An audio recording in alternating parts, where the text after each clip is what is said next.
Hey feds, some of you may have worked or are working part-time. Well, how does part-time figure into that?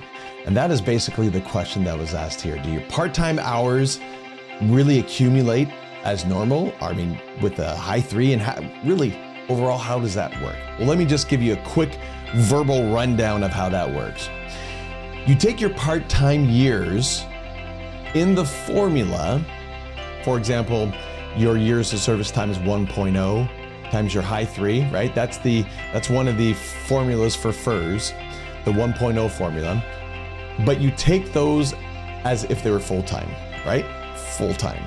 So, so let's say you worked 4 years as part-time. Okay, great.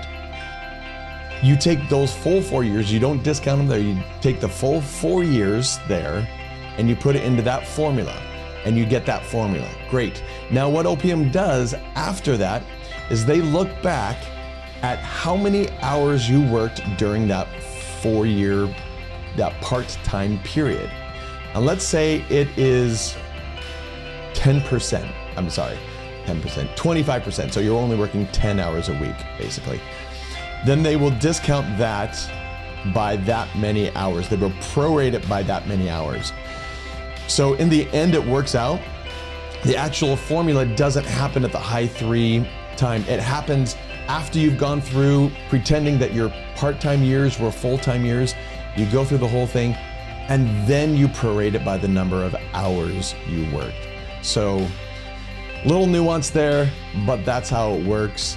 Would it come out to the same thing in the end? I don't know. To tell you the truth, I haven't gone back and done it the wrong way to figure out. But just in my head real quickly, it would seem like that would work. But just to be sure, we want to make sure that we calculate things the same way that OPM does to make sure that we come out with the same conclusions.